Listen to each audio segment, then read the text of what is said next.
Three Billboards Outside Ebbing, Missouri von dem Autor und Regisseur von In Bruges, auf Deutsch Brügge sehen und sterben, und Seven Psychopaths, auf Deutsch Sieben Psychos, Martin McDonagh, ist noch einer der absolut besten Filme von 2017.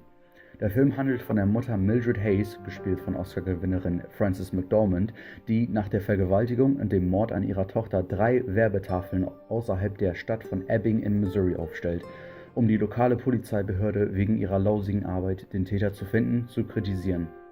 Der Film hat nicht nur ausgezeichnete schauspielerische Leistungen von Frances McDormand, Woody Harrelson und Sam Rockwell zu bieten, sondern auch eine äußerst unvorhersehbare und spannende Handlung, ein tolles Drehbuch voll mit lustigem schwarzem Humor, wie es mittlerweile von McDonagh zu erwarten ist, wunderschöne Landschaftsbilder, einen sehr passenden wie auch guten Soundtrack, wunderbar komponiert von Carter Burwell, wie auch exzellente Kameraarbeit, besonders in einer fesselnden kleinen Action-Szene mit Sam Rockwell.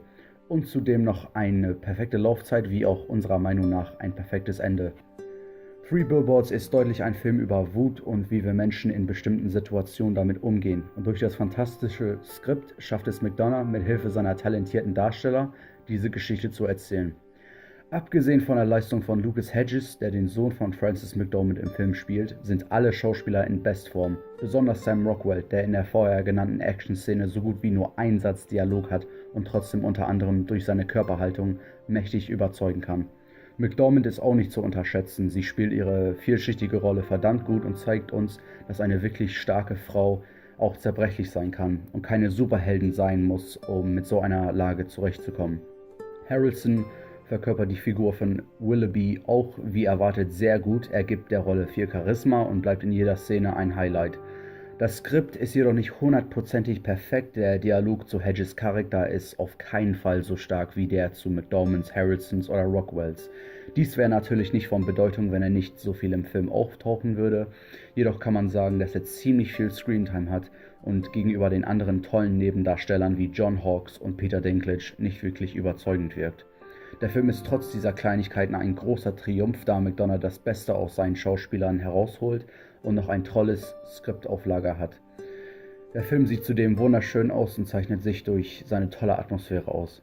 Der schwarze Humor ist irrwitzig, passt zu den Figuren und fühlt sich nie gezwungen.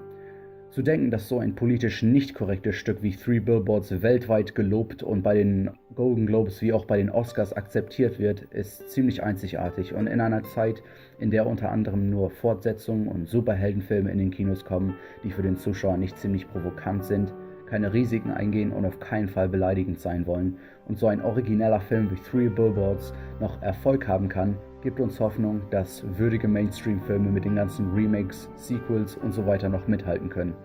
McDonagh ist definitiv ein Regisseur, auf den man achten sollte, und wir geben dem Film 9 von 10 Punkten. Vielen Dank fürs Zuhören, wir wünschen euch noch einen schönen Tag und habt bis zum nächsten Mal eine good time.